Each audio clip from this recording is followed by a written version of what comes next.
Boa tarde, irmãos.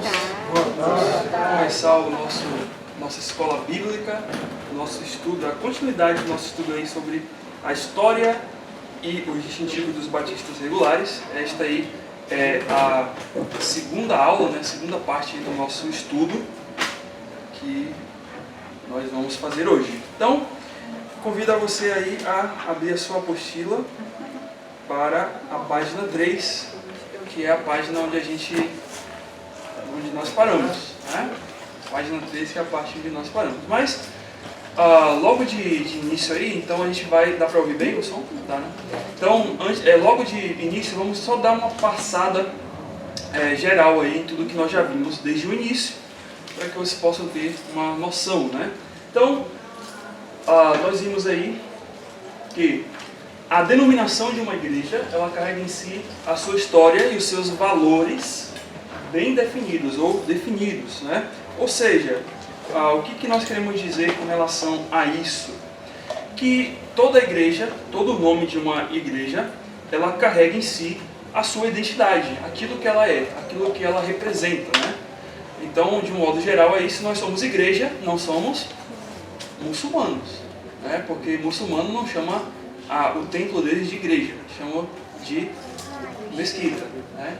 Então, a gente já tem... Então, é só um exemplo, já mostra a nossa identidade, já mostra que tipo ou a identidade que nós temos diante deste nome, né?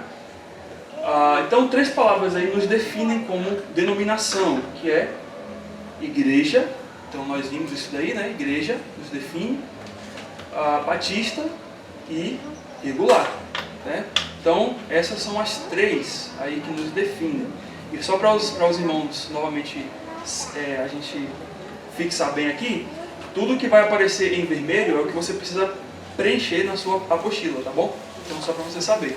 Então, se apareceu em azul, não é para preencher, só em vermelho. Muito bem, então falamos sobre isso, e aí falamos que somos igreja. Então nós tocamos um pouco neste ponto, né, falando sobre a palavra igreja, que quer dizer eclesia, né, no sentido aí de ek, né, que é de dentro para fora, e eclesia vem do termo kalel, que é chamados. Então, literalmente, chamados, né, de dentro para fora, né, ou chamados para fora. Falamos aí que a Assembleia tem um sentido comum, lá na Grécia, antes de ser usado o termo bíblico, né? Então nós falamos que era usado no sentido comum, né? De uma assembleia de pessoas livres, né? O cidadão ateniense, o cidadão grego, ele tinha esta assembleia em que ele se reunia para discutir sobre as coisas da sua cidade. Então falamos aí sobre isso no Novo Testamento.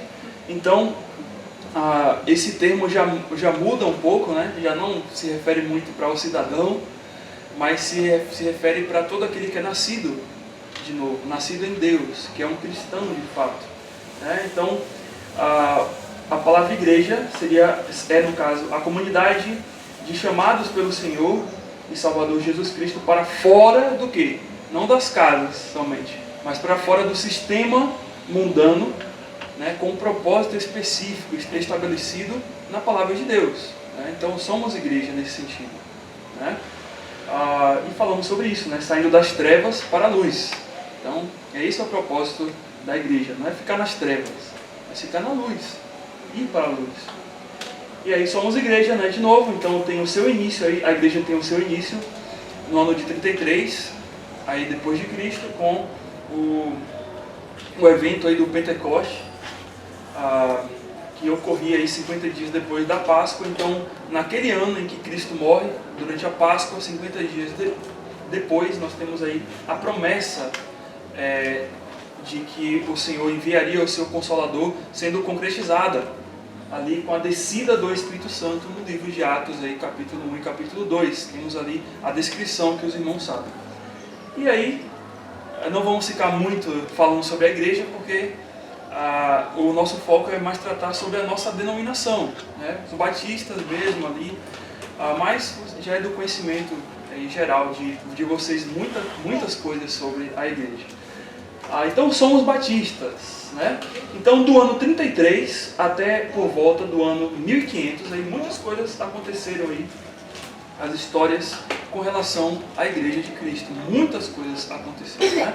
Então, períodos de avanços no cristianismo, períodos também de perseguições, períodos de apostasias e de esfriamento da fé. Nós abordamos e falamos já sobre isso, né? E até que em 1517, e por uma série de eventos que precederam aí, né? Então um padre católico, né, chamado Martinho Lutero, pela graça de Deus, ele abala essas estruturas aí do sistema religioso vigente e ele dá início aí a um movimento chamado de Reforma Protestante, né? Que realmente mudou muito a perspectiva da visão do que era o cristianismo naquela época, né? Então a gente não tem como abordar aprofundadamente sobre isso, mas vocês vão vendo a partir dos próximos slides, a gente vai falando um pouquinho sobre isso. Então entra aí a Reforma Protestante. E nós abordamos também que a Reforma trouxe diversas transformações, não apenas no âmbito espiritual, mas comum da vida, né? Falamos que boa parte do conhecimento até do alfabeto, das línguas das nações naquela época, foi oriundo da reforma protestante, porque começou a surgir aí as universidades e as faculdades com ênfase em ensinar as pessoas, porque antes era só destinado ao pessoal que participava do clero. Então só o pessoal que estava no clero, eles sabiam as línguas, sabiam as letras, né? E a população toda era analfabeta, só sabia a língua falada, mas a língua escrita, as definições, as coisas, só não sabia, né? Então a partir da Reforma Protestante, quando a Bíblia passa a estar na mão do povo, é que aí surgem transformações, tanto intelectuais, mas também espirituais, principalmente espirituais. E uma bandeira que a Reforma trouxe aí foi da liberdade religiosa. A liberdade religiosa, essa foi a bandeira aí fundamental que seguiu para todos os outros movimentos de reforma no mundo, né? Na Europa naquela época. Então o que é essa liberdade religiosa? De você escolher a quem você quer servir, a quem você quer adorar. Porque naquela época, eu até estava falando com o irmão Ademar um pouco ali, você já nascia dentro de um sistema religioso, você não podia sair dele. Você já nascia, você já é assim, e você tem que, né? Até um tempo atrás, irmãos, muito das certidões de nascimento em alguns lugares do Brasil, acho que é um bom tempo, somente só podiam ser tiradas ali nas igrejas. Porque somente porque a igreja ela era detentora, né, ali da certidão de nascimento. Porque quando o bebê nascia, ele era o quê? Batizado. Então o que colocava, né, o cidadão como um cidadão de fato, né, era se ele foi passado pelo batismo, né? E ali recebia aquela certidão dizendo, olha, você de fato aqui é um cidadão. Há muito tempo atrás no Brasil era assim, né? Quando eu fui casado, fui na igreja pegar a certidão, né? Pois é. E ali o pessoal tinha ali todas as informações ali, suas, né? Do seu nascimento, né? Era como se fosse um censo, tinha tudo na mão ali, né? Então, mas agora mudou, né? Nós falamos aí que quem agora levantava essa bandeira da liberdade religiosa sofria, né? De mudar a estrutura desse sistema, sofria muito. E aqui nós temos as ilustrações aí do julgamento, né? Ou que seria o julgamento aí do Joe Hus, né? Então, o Joe Hus aí ele foi acusado de ser herege e ele foi para a fogueira, né? Então, naquela época, uma ofensiva contra essa reforma foi a contra-reforma, né? Não falamos isso na semana passada, mas a contra-reforma que surge aí através aí de muito tempo até, antes dessa contra-reforma, mas de muito tempo aí da Inquisição, da Santa Inquisição, né? O que era a Santa Inquisição? Ou seja, quem não apoiasse, quem não se definisse nas doutrinas daquela época, da Igreja Romana daquela época, então você era questionado a refutar a sua crença, a sua falsa crença, né, e adotar a crença da igreja daquela época. Então, vários pré-reformadores eles sofreram com isso, porque eles liam a Bíblia, eles viam uma coisa, mas o sistema religioso falava outra coisa. Então eles questionavam isso e eles, infelizmente, sofriam com a Santa Inquisição, né? E o sofrimento não somente psicológico, espiritual, mas também físico, porque aí você tem a dama de ferro, né? Então era um dos instrumentos aí que a pessoa era colocada dentro desse caixão, né? Dessa tumbazinha de ferro, aonde tinham pontas de ferro. E essas pontas de ferro entravam na pessoa. E ela era torturada até ela confessar, né, aonde estavam os outros que seguiam a mesma doutrina dela, né, ou até que ela refutasse aquela doutrina que ela carregava, que era contra aquela doutrina do sistema religioso vigente na época. Então não tinha só a dama de ferro, mas tinha o quebra-joelho, né? Sabe o que é o quebra-joelho? Botava o joelhinho ali da pessoa e era uma prensa com pontinhas aí de ferro, né? E essa prensa ia se fechando e o que ia acontecendo? Ia entrando, né? Ia quebrando o joelho da pessoa. E a pessoa até ficava sem andar muitas vezes, por conta disso. E você tem o cavalete, eu acho. Era o cavalete. Que esse daí é o pior de todos, né? Que a pessoa deitava ali, não o pior de todos, esse daí são os mais, tem uns piores. Eu não trouxe aqui para não constranger muito, mas esse daqui a pessoa era amarrada com o braço assim, né? E ele era esticado. Tinha uma haste lá em que ele esticava a pessoa. E o que acontecia? Quebrava todos os membros, né? Os braços e os pés, e era sendo destruído aquilo ali, né? E quando, eu até falei, né? Quando praticamente aí eles viam que não era quebrado esses membros, então eles vinham lá com uma espécie de um facão, de uma faca grande, e cortavam os membros das pessoas, né? Esquartejavam ali elas, né? Quando a pessoa realmente, mesmo sofrendo assim, não negava a sua fé. Então, até eu estava falando com o irmão, irmãos, muito dessa nossa liberdade que a gente tem aqui hoje, de ficar aqui, né, com tudo calmo, com todos os recursos disponíveis, estudando a palavra de Deus, é porque pessoas que passaram por esses instrumentos, eles sofreram para que a liberdade cristã estivesse presente hoje. Então, primeiro Deus, mas também nós devemos muito a eles, né? Se fôssemos nós que estivéssemos em uma situação dessa, será que não negaríamos a nossa fé? Ou será que a defenderíamos até a morte? Então são perguntas e reflexões que nós devemos fazer, porque esse foi o início da nossa história como batistas também. Sofremos muito, como nós vamos ver, mas o que nós temos que fazer hoje diante desse legado que eles deixaram, né? Nós sabemos o que devemos fazer. A questão é se levantar e fazer, né? Se levantar e servir a Deus de uma forma digna aí. Muito bem, então vamos para frente aí. Isso aí é só um resumo. Então agora aqui a parte nova, né, do nosso estudo.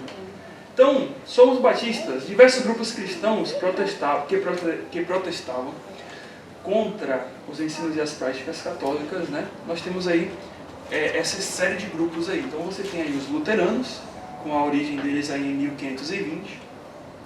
Eu acho que esse daí é o único que está em vermelho, que não é para ser preenchido. Tá bom?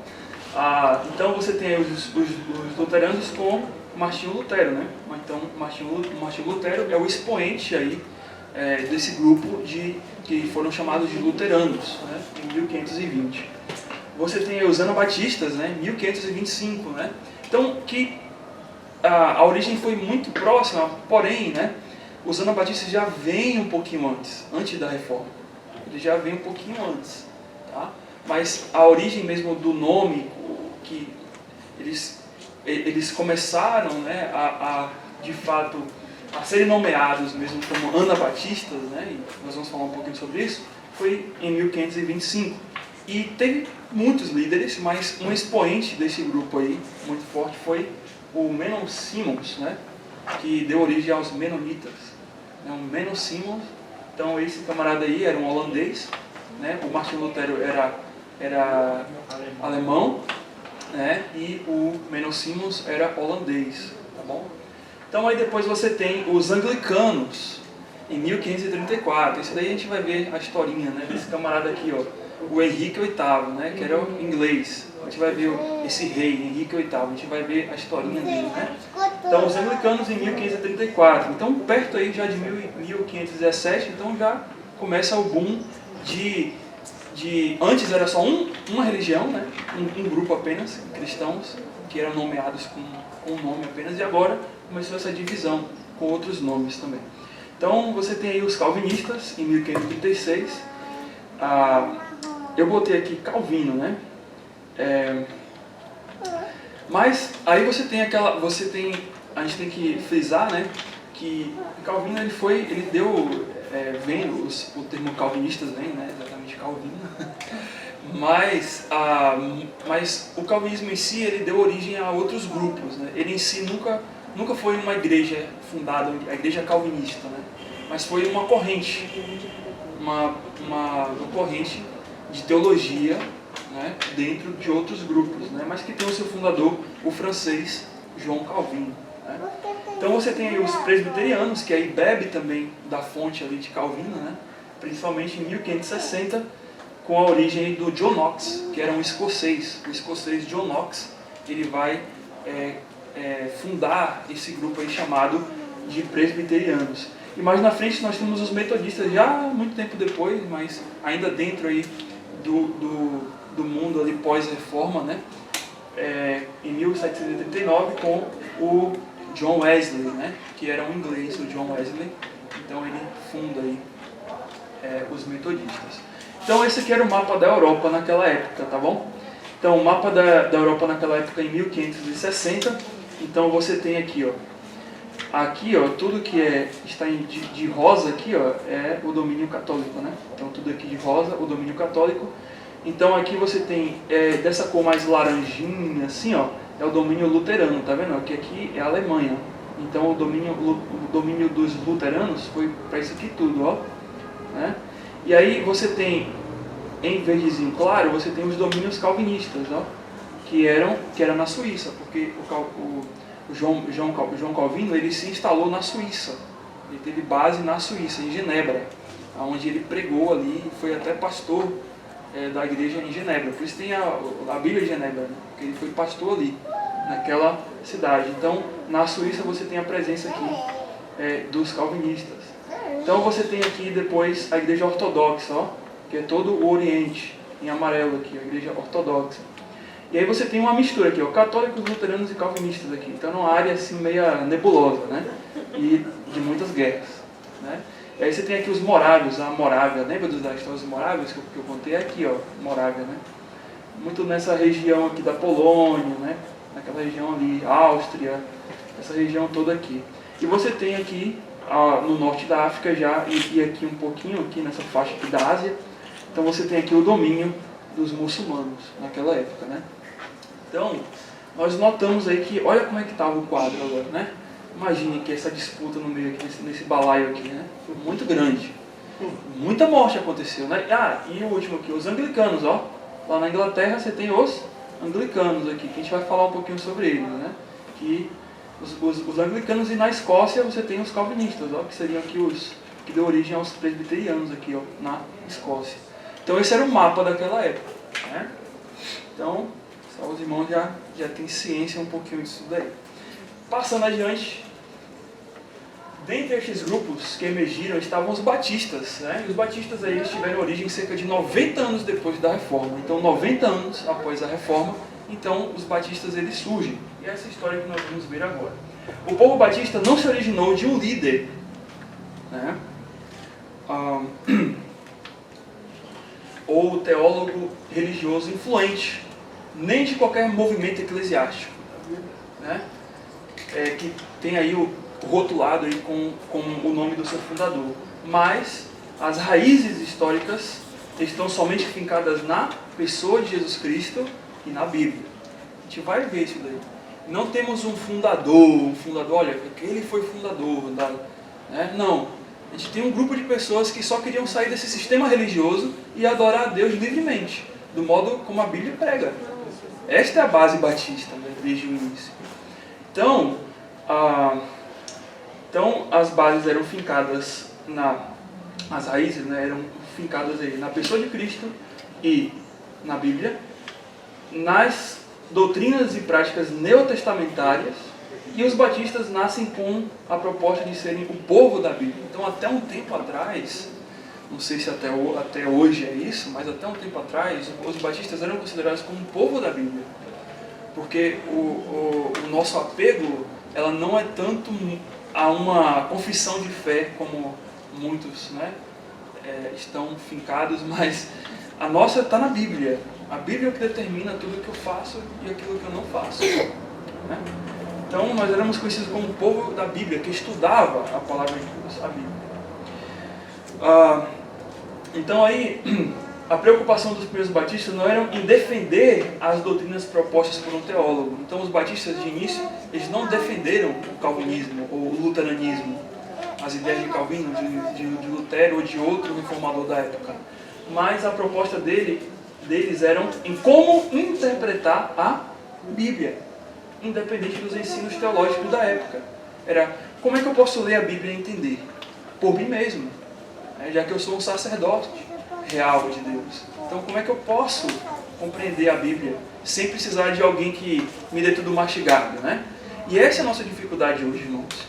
A nossa dificuldade hoje é que a gente não quer ler a Bíblia por nós mesmos. A gente quer que o outro leia a Bíblia por mim.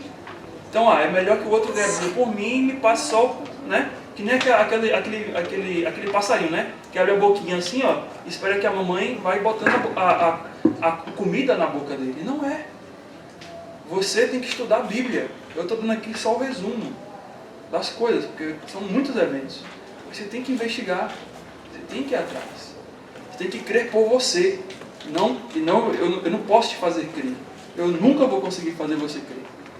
Mas você tem que crer por você. Né? Naquilo que você defende, se você se chama de cristão. Então, por isso, temos como frase batista a Bíblia como a única regra de fé e prática. Ou seja, eu não sou a regra de fé e prática dessa igreja. Aquilo que eu falo não é a regra de fé e prática da igreja. O estatuto da igreja, por mais que ele serve para a organização da igreja, mas ainda assim, ele pode ser reformulado. Porque ele não é a regra de fé e prática da nossa vida cristã. Mas é a palavra de Deus, é regra de fé e prática. Ela é invariável, ela não muda. Embora que as pessoas querem aí atualizar a palavra de Deus, né? Mas são hereges aí. Né? Eu não vou dizer herege, mas posso dizer assim, estão errados. Tem alguns que são hereges mesmo. Não tem jeito não, é herege mesmo. Tem que colocar o nome mesmo. Isso não é julgar, tá? A gente tem muita diferença entre julgar as pessoas e julgar a atitude das pessoas. Se eu ver um ladrão na rua roubando, eu vou dizer que ele é uma pessoa boa? Não. Isso não é julgamento. Eu estou apenas apontando aquilo que ele está fazendo, que é errado. Mas eu não estou julgando a pessoa dele. Ele está errado pelo erro dele, ele é ladrão. E a Bíblia fala que a gente tem que julgar pela palavra. Pela palavra de Deus. Pelo fruto a gente conhece a árvore. Entendeu? Então é a mesma coisa, irmãos, do ponto de vista das Escrituras. Né? Elas são a regra da minha vida. Aquilo que ela diz, ela fala, está errado isso aqui, então não faço. Não é. Está certo aquilo ali, faço. Né? E naquilo que ela se omite diretamente, então nós temos os princípios ali que nos ajudam, que nos orientam. Né? Muito bem. Então, essa daí é a base batista. A Bíblia como única regra de fé e prática. Essa é a base batista. Se você resumir, o que é um batista? É isso aí, né? Tem muita coisa, mas um resumo em uma frase seria a Bíblia como a única regra de fé e prática. Bom? Passando adiante, então, nós vamos entrar aí nas três teorias sobre a origem dos batistas. Então, a primeira teoria aí da origem dos batistas é a teoria da sucessão apostólica, tá? Que foi desenvolvida aí dentro do livro Rastro de Sangue. Eu vou explicar um pouquinho o que é essa teoria aí, né? Na sua apostila deve ter, né? ela propõe que os batistas vieram de uma linha ininterrupta, desde João Batista, né? Por isso é JJJ, Jerusalém, né? Jordão e João. Né? Então, o que essa teoria ela fala? Né? Ela fala que os batistas eles tiveram origens aí desde João Batista. Ué, mas como assim, né? Mas o mundo depois não virou católico? Onde é que estão os batistas nessa história, né? Então, forçadamente, né, eles vão alegar que os grupos que eram pré-reformadores, que eles vão dizer que sempre houve um grupo fiel. Isso aí eu também concordo, até aí. Mas eles não eram batistas. Então, o que eles não criam nas outras batistas, né? Até alguns deles eram hereges. Então, ou tinham erros doutrinários aí, né? Então, esses grupos pré-reformadores, a boa parte deles, eles surgem ali, logo depois ali da origem da igreja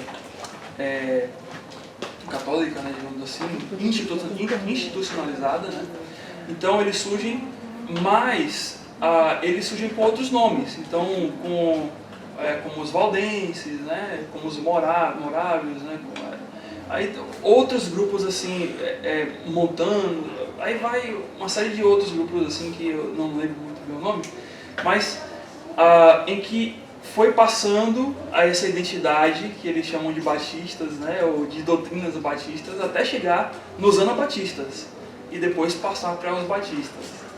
Mas é algo muito forçado, porque não se tem fontes de fato de que esses grupos eles até tinham as mesmas crenças batistas, né?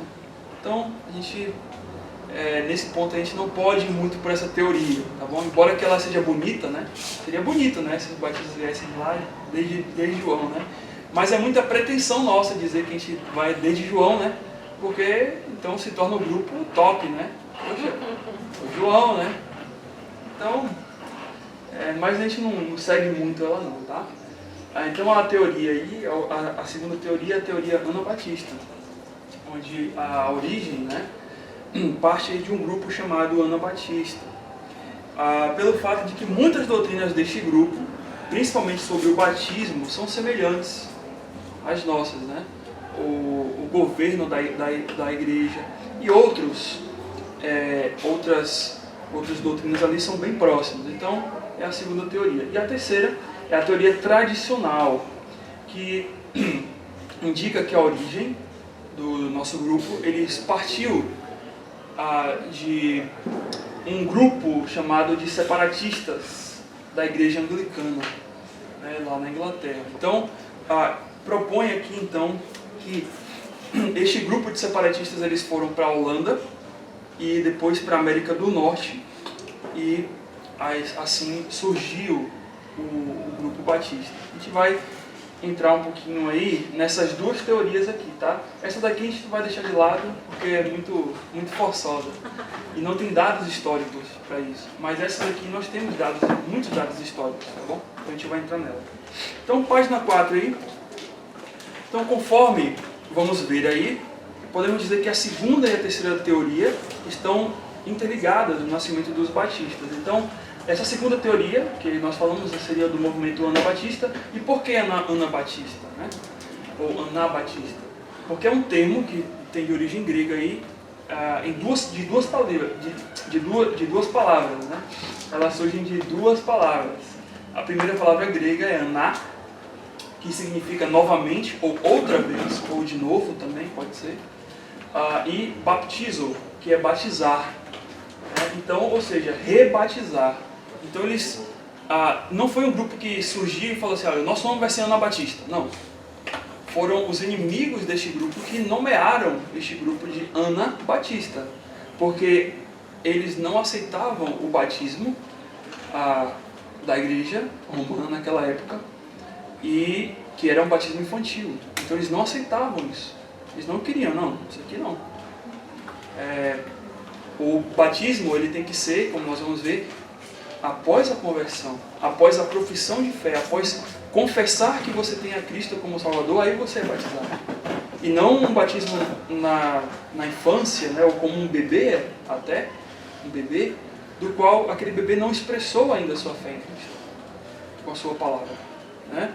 Então eu não posso batizar ali, porque o batismo é exatamente um memorial da morte, do sepultamento e da ressurreição de Cristo. É uma identificação que você tem. No batismo você está dizendo, olha, se for possível eu até morro por Cristo, assim como Ele fez por mim. Você sabia disso? Você está se identificando com a morte, com o sepultamento e com a ressurreição de Cristo, com essa identidade cristã que você carrega, né? Então, a ideia da palavra Anabatista, né, para aquele grupo seria essa: aqueles que batizam, né, aquele que batiza conforme as Escrituras, porque as Escrituras falam que é crer e ser batizado, e não ser batizado quando é criança, mas é crer e ser batizado. E nós vamos entender por que existe o batismo infantil. A gente vai entrar nesse assunto mais lá para frente, tá bom? Então, o verdadeiro batismo só tem valor quando as pessoas se convertem o quê? Conscientemente a Cristo. Então esse é o valor do batismo. Quando eu creio conscientemente naquilo que eu estou assumindo ali, né?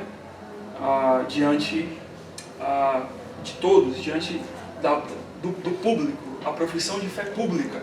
Eu estou falando, eu creio em Cristo como meu Salvador. Eu me identifico com a sua morte, com o seu sepultamento, com a sua ressurreição. Se for possível, até morro por aquele que entregou a vida por mim. Então, isso que é a extensão do batismo. Atos 2:41, vamos lá. O que diz lá em Atos 2:41? Atos 2:41 vai dizer o seguinte: então os que lhe aceitaram a palavra foram batizados, havendo um acréscimo naquele dia de 3.000 almas. Ou seja, foram batizados antes de ouvir a palavra e de crer? Não, foram batizados após. Então o batismo ele deve ser aplicado quando? Pergunta aí de escola bíblica. Quando é que o batismo deve ser aplicado? Depois da conversão, né? Nós vamos aprender um termo. Nós somos credobatistas, né? O credobatismo. Não somos pedobatistas, mas somos credobatistas. Ou seja, primeiro é crer para depois ser batizado. E o pedobatismo, pedo vem de infantil, criança, né? Então é batismo infantil, seria isso. E credobatismo é ser batizado porque crer. Então nós seguimos essa linha, tá? Os batistas são credobatistas. Nós batizamos, e pode ser criança? Pode. Desde que aquela criança, ela crê em Cristo como seu Salvador. Então a gente não está dizendo assim que uma criança não pode ser batizada. Não é isso. Mas é que aquela criança, é que uma pessoa que ainda não tem uma formação do ponto de vista de discernir as coisas, ela realmente não pode ser batizada. Até que ela, com a convicção dela, com a certeza dela, ela fala, ela publica a fé. Então, nesse sentido, nós somos credobatistas, né? Muito bem. Então, passando adiante, aí que entra a história dos batistas aí, o outro lado da teoria, que está ligado aí aos puritanos, separatistas ingleses, porque os separatistas ingleses são exatamente os puritanos. Então, de um lado nós temos os anabatistas, que nós vamos ver um pouquinho depois, mais sobre isso, e do outro lado nós temos os puritanos. Nós viemos dessa origem puritana, tá bom? Nossa origem é puritana, é de separatistas da igreja anglicana que não concordavam com aquilo, né? E nós temos o nosso pé também nos anabatistas. Então, de duas fontes aí surge a igreja batista, tá bom? Então, e o que eram os puritanos? A gente vai falar sobre isso, mas os puritanos eles davam a ênfase nas escrituras. Era a primeira ênfase dos puritanos. Por isso que temos a Bíblia como a única regra de fé e prática. Que vem dos puritanos, dessa herança puritana, porque eles tinham a escritura desse mesmo modo. Mas também, não só das escrituras, mas eles não só liam as escrituras. Olha que legal, olha que versículo interessante, né? Olha aquilo outro, que maravilha. Não! Eles tinham o quê? Uma vida piedosa. Uma vida prática piedosa. Então eles não somente estudavam e enchiam o cabeção deles de escritura, mas aquele conhecimento descia ao coração e praticava. Então por que eles usavam preto? Porque o preto, naquela época, né, até hoje também um pouco disso, mas o preto indicava seriedade. Eles queriam ser conhecidos como pessoas sérias, comprometidas com a obra de Deus. Eles trabalhavam tanto, mas trabalhavam arduosamente. E os puritanos, eles não tinham diversão, eles tinham aversão aos prazeres, a tudo que era diversão, né? Eles viviam a vida comum do lar e tal, mas eles deixavam de lado essa parte do entretenimento, né? Diferente da gente hoje, né? Tudo na nossa vida tem que ter o entretenimento, porque a gente precisa do entretenimento para relaxar. E eles não. Eles precisavam de Deus para relaxar. A perspectiva é diferente. Ou seja, servir a Deus para eles não era trabalho, mas servir a Deus para ele era algo prazeroso. Compreenderam? Porque na vida dos puritanos, o que girava a vida deles era a igreja local. Sabia disso? O ponto auge da semana dos puritanos era o domingo, quando eles iam para o culto. Eles trabalhavam toda a semana visando exatamente chegar no domingo e parar e só ouvir a palavra de Deus. Então aí você compreende, né? Olha que beleza, né? Hoje não. Ai, não aguento chegar em casa para poder sentar lá e ver o Netflix. Vou ficar no celular. Eles não. Eu não vejo a hora de chegar em casa e poder ler a palavra, poder me saciar de Deus. E não era trabalho assim, escritório, trabalho assim dentro de um lugarzinho com um ar-condicionado, um ventilador, não. Era trabalho na fazenda, trabalho pesado, trabalho árduo, irmãos. Mas eles viviam essa vida piedosa, né, de cultos diários, e essa vida exemplar. Nós temos essa herança, né? Muito embora a gente talvez não carregue essa herança hoje, mas nos batistas nós temos essa herança. Então, passando adiante, nós temos aí... Opa, agora a historinha, né? Não. Do outro lado. Nós temos a historinha agora aí, né, do início aí do que seria a Igreja Batista. Então, entretanto, aí a história dos batistas, ela vai começar aí por volta aí do século XVI, né? Em termos aí de 1500, por aí, da 1500 e quase já para o século XVII, começa a história dos batistas, tá bom? Então a história dos batistas começa com um reinado, são eventos que levaram à origem dos batistas, tá bom? Então são eventos que levaram à origem dos batistas. Não que o Henrique VIII ele foi o fundador dos batistas, não foi, tá? Mas Henrique VIII ele foi rei da Inglaterra e ele era casado com uma mulher, né, uma dama chamada Catarina de Aragão. E só que Henrique VIII ele era um cara muito namorador, né? Ele tinha muitas namoradinhas, né, na sua corte. E ele queria muito ter um filho homem, mas nunca tinha um filho homem. Ele nunca teve um filho homem com a Catarina de Aragão, até esse tempo aí, né? Exceto, ele teve uma filha com ela, que é chamada de Maria Tudor, que veio a ser depois a rainha, que a gente vai ver, a Maria I, né? Então Henrique, ele se apaixonava por várias mulheres da corte, e ao longo da vida dele, ele se casou com somente 6 mulheres, tá bom? E ele teve diversos casos extraconjugais, principalmente com uma outra dama aí da corte real, chamada Ana Bolena, né?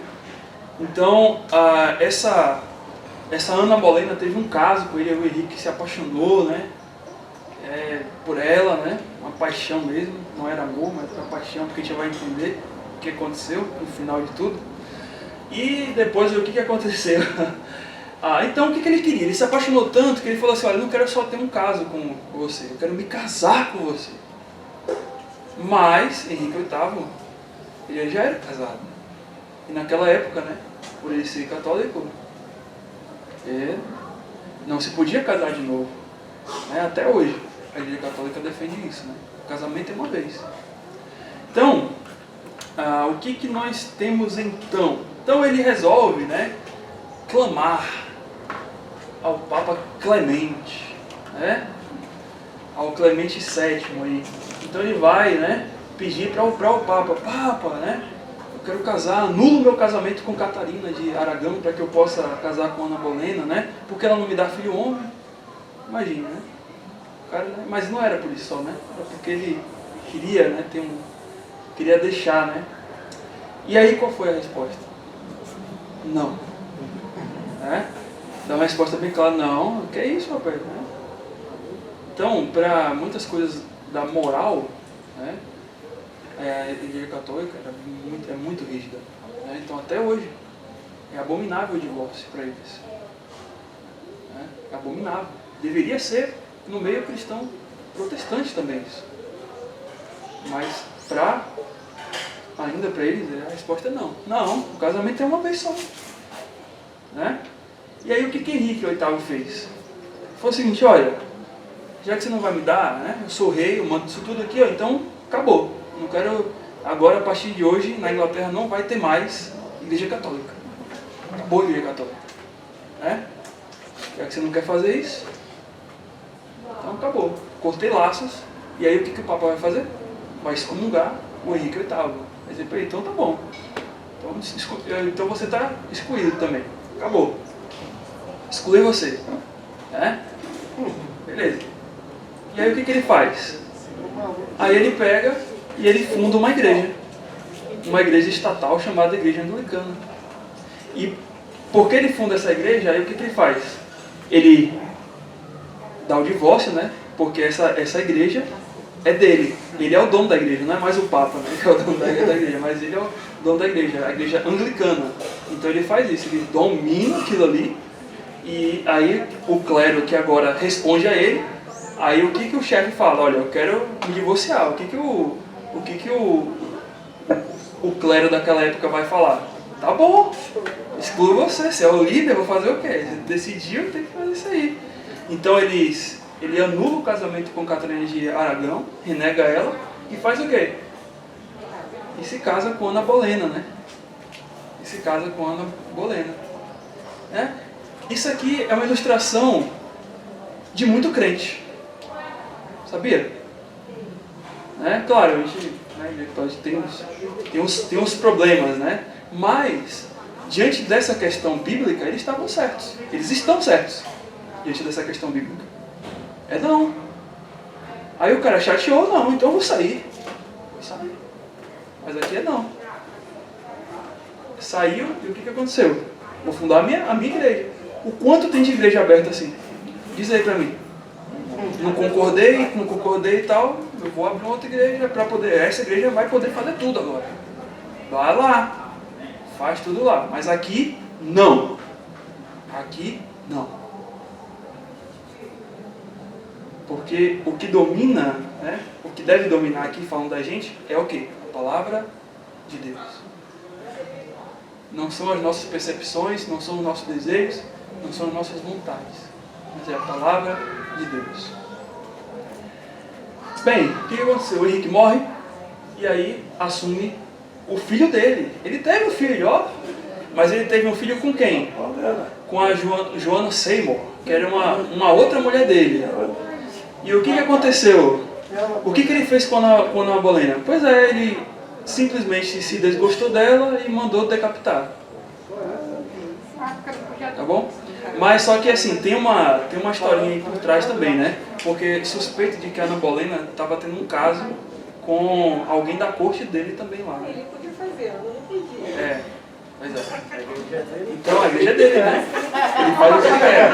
Lembra que eu falei que a igreja dele, ele faz o que ele quer? Então tem o que tem de... A igreja é dele, ele faz o que ele quer. Pra ele tá certo, mas pro outro tá errado. Tá bom? É isso aí. Então o que aconteceu? Ele deixa fora a Ana Bolena, decapita, porque pelo que duas correntes falam que ela adulterou, né? E também que ela fez uma conspiração para poder tirar os bens dele, uma coisa assim.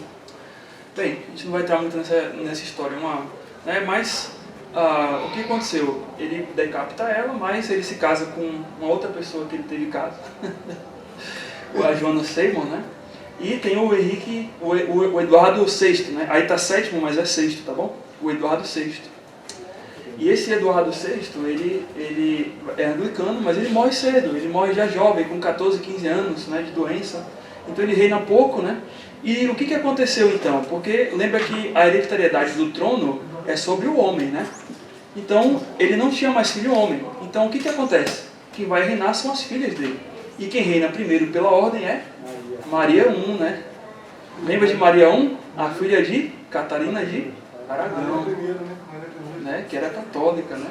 Então, essa Maria I, filha de Catarina de Aragão, o que ela vai fazer? A igreja, desde de Henrique VIII, quando ele se casa com Ana Bolena, ela é o quê? Anglicana. O que a Maria I ela vai fazer? Vou me vingar, né? Se separou da minha mãe, então só por causa disso, acabou o anglicanismo, todo mundo católico agora. Igreja estatal, é assim, tá bom? Graças a Deus isso aqui não é do Brasil, mas tem alguns lugares que é assim ainda. Acabou, agora todo mundo é católico. E essa Maria I, ela faz uma perseguição imensa. Ela mata muita gente, é tanto que ela é conhecida como a Maria Sanguinária. Porque ela matou muita gente que era anglicana, que era protestante, né? E a igreja anglicana, eu esqueci de falar, mas ela tem bases no protestantismo, tá? Ela ainda assim, ela é uma mistura, a gente vai falar um pouquinho sobre ela, é uma metade católica e metade protestante, mas ela tinha um viés protestante em termos doutrinários, tá bom? E aconteceu isso daí. Só que a Maria I, ela morre, né? Como todo mundo, né, morre. É sujeita à morte. E quem assume? Elizabeth I, que era filha de quem? Aí tá errado, tá? Era filha de quem? De Ana Bolena. Então todo mundo agora passa a ser o quê? Anglicano. É? Vai mudando. Agora o governo assumir é anglicano agora, né? Agora é católico, agora é anglicano. Então todo mundo não sabe o que é, né? Nessa história, o que tem de gente aí que eu não sei o que é, né? Eu sou anglo-católico, né? Então eu não sei o que é. Que confusão, né? E aí, a Elizabeth I, né? O que acontece com ela? Ela é mais moderada. Ela falou assim, olha, beleza, a gente não vai matar católico não. Mas o que eu vou fazer? Vamos criar uma tolerância entre os grupos, né? Mas ainda assim ela não consegue. Ainda assim as brigas são internas, porque você já fundou dois grupos dentro daquele local. Já tem dois grupos ali. Então, dois grupos fortes e um guerreia contra o outro. Porque, lembra, a igreja aqui é estatal. Então você não tem só o domínio religioso, você tem o domínio político da coisa. Você manda nas massas, né? Então o que aconteceu? Ela morre e infelizmente acabou os descendentes do Henrique VIII. E aí nasce uma nova dinastia, que é a do Jaime, né? O rei Tiago, né? James I, né? Tiago, que era um primo bem distante lá da Escócia lá. E ele, por estar na Escócia, ele é o quê? Anglicano, né? Ele segue a linha anglicana, uma linha mais protestante, calvinista. E esse Tiago, então, ele tem esse James, né, Tiago, ele tem uma atitude também de equilíbrio. Ele fala assim, olha, eu vou colocar tanto gente da Igreja Católica para poder estar no meu governo, no meu grupo, né? E vou colocar os anglicanos também para estarem juntos no meu grupo político. Então, a atitude dele foi a mais sensata de todos, né? Foi assim, olha, para não ter uma guerra aqui, eu vou pacificar a coisa e vou colocar todo mundo mandando alguma coisa. Mas eu vou estar mandando em tudo, né? Vou estar mandando mais que todo mundo. Mas ainda assim, eu vou deixar eles mandando alguma coisa, para poder equilibrar as coisas, né? Muito bem. Então, o rei James, né? Ele faz então a unificação, ele busca então a unificação do país dividido pela guerra religiosa, mantendo um certo controle. E quando ele vai decidir exatamente isso? Quando exatamente tem uma conspiração, na página 5 aí, a conspiração da pólvora, tá?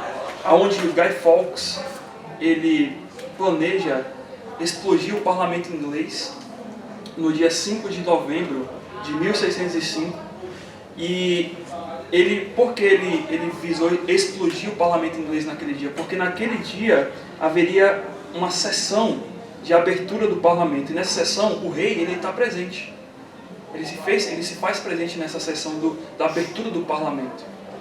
E o que ele queria fazer? Então, aproveitar que o rei estava lá e todo mundo da nobreza, né, todos os políticos também, e vou matar todo mundo. Porque ele queria exatamente destruir toda a corte inglesa, que era anglicana, para que pudesse novamente a volta dos católicos ao poder na Inglaterra. É história isso aqui, né? Então, essa conspiração ela é descoberta e o Guy Fawkes e os outros que estavam junto com ele são mortos, né, por traição, simplesmente porque queria matar o rei. E aí depois disso daí, desse evento, então ele vai agora, eu não vou poder governar assim, com esse pessoal querendo me matar até, né? Então o que eu vou fazer? Eu vou pacificar a coisa e vou deixar cada um tomando conta de algo aí para poder equilibrar a situação. Mas ele se manteria no controle, né? Muito bem. É nesse cenário então que ele mantém os anglicanos e os católicos. Ele fala assim, olha, a religião oficial ainda é o anglicanismo, né? Tudo bem, mas os católicos podem ficar também. Vamos ficar todo mundo unido aqui, cada um manda um pouquinho e a gente vive bem, né? Tudo bem. Aí, o que acontece depois?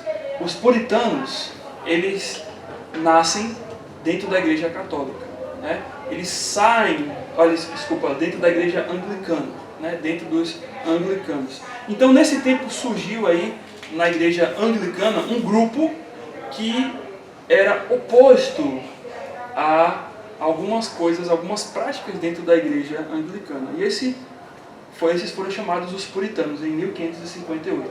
Então, o alvo dos puritanos, ou do puritanismo, era a purificação da igreja anglicana, limpando-a de qualquer resquício das doutrinas e das práticas católicas. Por quê?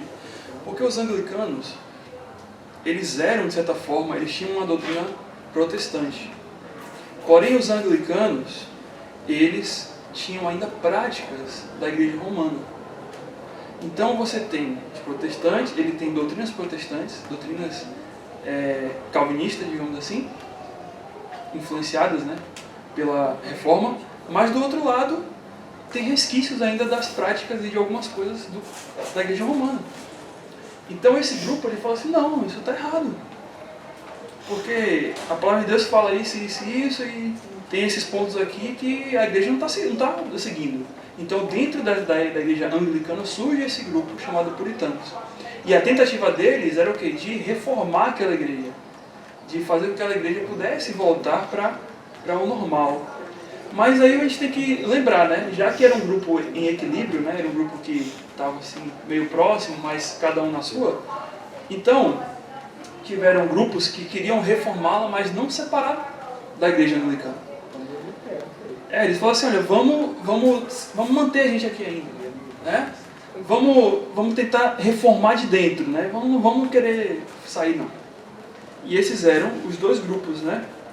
Dentre os puritanos, os não separatistas, que queriam purificar a igreja anglicana sem deixá-la, e aqui eu esqueci, aqui era para estar em vermelho, tá bom? Eles tentavam ao máximo reformar a igreja anglicana, mas conseguiram poucos avanços e se conformaram com as práticas católicas ainda restantes. Então eles só se conformaram com algumas práticas, com a mudança de algumas práticas que eles mudaram lá. Mas com as outras eles falaram, vamos deixar, né? Beleza. E o outro grupo se formou dentro do meio puritano, um outro grupo chamado separatistas. E eles falaram assim, não, tem que mudar tudo, não pode mudar só por metade, né? Um erro não se conserta consertando a metade dele, né? Um erro se conserta consertando tudo. Não é assim, eu vou consertar meio erro para ficar totalmente certo, né? Não tem isso daí. Você quer ficar certo, você tem que consertar o erro inteiro. Você não pode consertar o erro só na metade, né? Faz isso na matemática que o resultado sempre vai dar errado. Conserta só o erro de uma fração aqui e não conserta de uma outra fração aqui. dentro de uma equação, você vê o que acontece. Dá errado no final. Ah, mas esse aqui não estava certo, mas o outro está errado. Você consertou só metade. Né? E aí, os separatistas, então, eles falam o seguinte, olha, a gente rejeita, a gente não quer mais ficar na igreja anglicana, nós rejeitamos tanto o catolicismo como o anglicanismo, a gente quer sair, entendeu? E fundar um novo grupo, um grupo livre, um grupo puro. Aí vem, puritanos. Que esse nome puro, ele não foi dado nem, o nome puritanos não foi dado nem por eles, foi dado pelos outros, porque o pessoal fala, vocês querem se santificar demais, vocês querem se purificar demais, que é isso? Aí levaram o nome de, vocês são puritanos. Até hoje é assim. Se tornou uma palavra assim, jocosa, né? Os puritanos ali. É aqueles caras que querem ser os santarrões ali. Né? Beleza. Então o que eles queriam? Eles queriam fundar um grupo que estivesse estritamente ligado às escrituras, como uma regra de fé e prática. E esse povo queria que o governo da igreja fosse o quê? Congregacional. Por quê? Ou seja, por que seria um governo congregacional? Com cada membro tomando as decisões, e não o líder, ou até mesmo o rei. Então o que eles não queriam? O rei mantendo o controle das religiões. A igreja que decide. Vamos separar o que a igreja faz e o Estado faz. Não tem essa comunicação. Nem esse daqui manda cá, nem esse de cá manda aqui. Né? Então isso já é um indício de laicidade já, então. Sim. Eles estavam começando a sair dessa separação entre igreja e Estado. Então eles não queriam isso por quê? Porque se o rei mandasse, se a gente quisesse fazer uma reforma dentro da igreja, conforme manda a palavra de Deus, o rei vai falar não. É uma bagunça que o Henrique fez por causa da vontade dele. Já é uma bagunça que já vem de muito tempo, né? Mas ele só bagunçou mais ainda o cenário da coisa, né? Porque a igreja estatal, ela surge aonde? Começa com Constantino, né? Lembra que ali ele colocou a igreja para ser estatal. Então isso já, imagine, já carrega desde os séculos dos séculos essa ideia de que a igreja ela é estatal. E agora como é que vai mudar para uma igreja assim onde é independente? Onde cada um toma conta, onde a igreja, o corpo da igreja toma conta dela. Isso era uma ideia assim que não se passava na mente. Só que por conta dos cenários, do pessoal conhecendo a Bíblia e estudando, eles passaram a ver, não, se a gente deixar com uma pessoa tomando conta, se essa pessoa não for salva, e se essa pessoa ela só quer controle político, ela vai fazer o que quiser da igreja. Olha o que Henrique VIII fez. Ele só criou uma igreja para poder casar. Ele só criou uma igreja para poder casar. Né? Que coisa! Com certeza não era salvo não, esse camarada, né? Mas não existe isso. Né? Então, beleza. É claro, né? Porque ele matou as esposas também, né? Desse jeito, assim, vivia uma vida dissoluta, né? Pela vida dissoluta dele, você já sabe, né? Que não era uma pessoa regenerada. Então por conta disso, aí tem os separatistas. E é daqui, desses separatistas puritanos, que nós vamos ter os batistas. Tá bom? Muito bem, vai dar 7 horas, 17 horas, né? E vamos encerrar por aqui. Eu fui no casamento, eu lá na Bahia, ele não podia casar, porque já era casado, então eu fui no casamento, foi da lei, eu fui no casamento. Na igreja,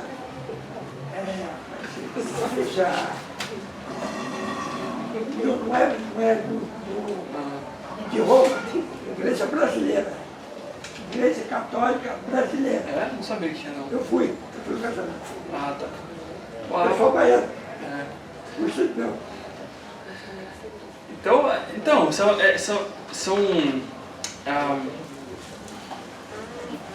a gente olha toda a história pelo que aconteceu, né, com esses exemplos aí todos que a gente ouviu, a gente nota, irmãos, que a questão de servirmos e seguirmos a palavra de Deus, ela está acima das nossas vontades. Então, se estamos numa igreja, porque aquela igreja oferece coisas e benefícios para nós, do ponto de vista emocional, de relacionamentos, né, e tudo mais. E se for isso, se eu estou numa igreja por causa disso, você está errado. Você está com esses camaradas aí, todos que a gente mostrou, né? Você está numa igreja, mas a sua visão é totalmente o que você pode obter de benefícios naquela igreja. E ao contrário. A questão é, eu estou numa igreja para poder servir a Deus naquilo que Ele me orienta para servir. Na regra que Ele me coloca para servir. Né? Então há muita diferença entre uma coisa e outra. Né? Muito bem, mas é isso daí. Então, próxima semana a gente continua aí falando mais sobre essas histórias, essas historinhas aí, né? Então, Deus abençoe e vamos para frente.